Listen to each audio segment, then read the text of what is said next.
Hello friends, welcome to Bangalore Samayal. இன்னைக்கு நம்ம சேனல்ல பார்க்க போற ரெசிபி மசாலா தட்டை.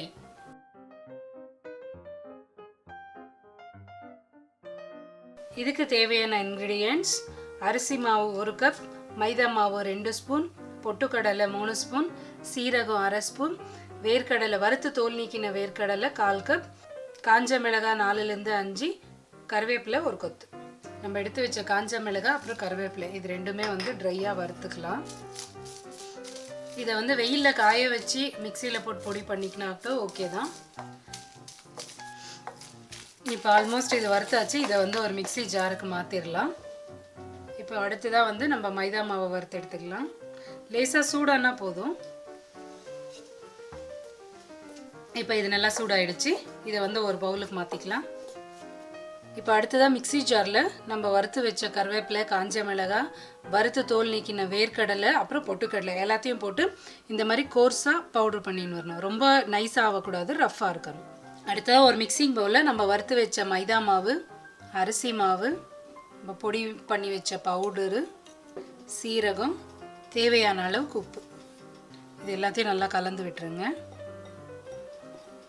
2-3 ஸ்பூன் எண்ணெயை இப்படி சூடு பண்ணி ஊற்றிக்கோங்க.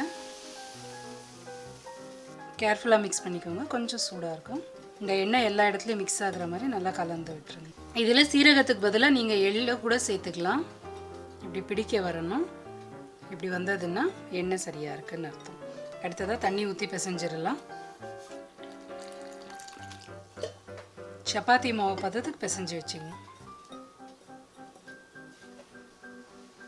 இப்போ மாவு பிசைஞ்சு ரெடியாக இருக்குது. இந்த மாதிரி எல்லாத்தையும் பால்ஸ் பண்ணிவிட்டு மூடி வச்சுக்கோங்க. இப்போ அடுத்ததாக எப்படி தட்டுறதுன்னு பார்த்துடலாம். அதுக்கு இந்த மாதிரி ஒரு பட்டர் பேப்பரில் எண்ணெய் போட்டு இப்படி தடவி விட்டுருங்க. இதில் வந்து ஒரு பால்ஸ் வச்சுட்டு இப்படி ஃப்ளாட் பேஸ் இருக்கிற ஏதாவது ஒரு கப் எடுத்துகிட்டு இப்படி கவர் பண்ணிவிட்டு இந்த மாதிரி ப்ரெஸ் பண்ணிவிடுங்க.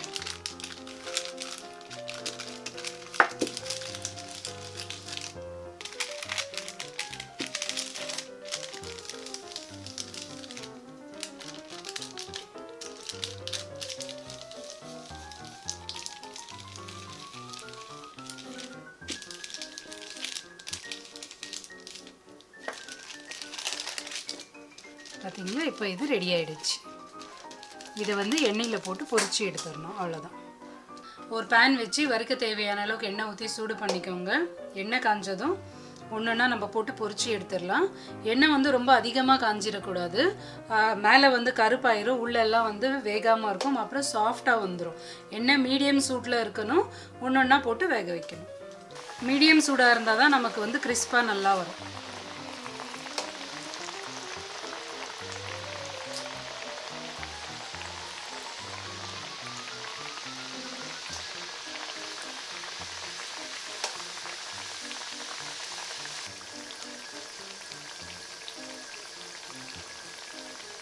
சிறு தீயில பொன்னிறமாக வறுத்து எடுத்துக்கோங்க.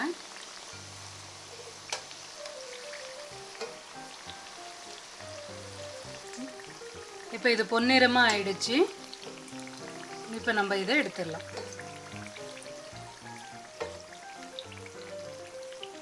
இங்கே பாருங்க, பபிள்ஸ் எல்லாம் அடங்கிருச்சு.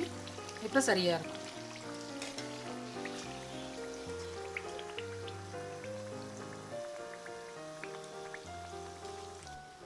பாருங்கள் எவ்வளோ கிறிஸ்பாக வந்திருக்குன்னு. இது ரொம்பவே டேஸ்ட்டாக இருக்கும். நீங்களும் இந்த ரெசிபியை ட்ரை பண்ணி பாருங்கள். எங்களோட வீடியோஸ் உங்களுக்கு பிடிச்சிருந்ததுன்னா like, comment, share and subscribe பண்ண மறந்துடாதீங்க. தேங்க்யூ.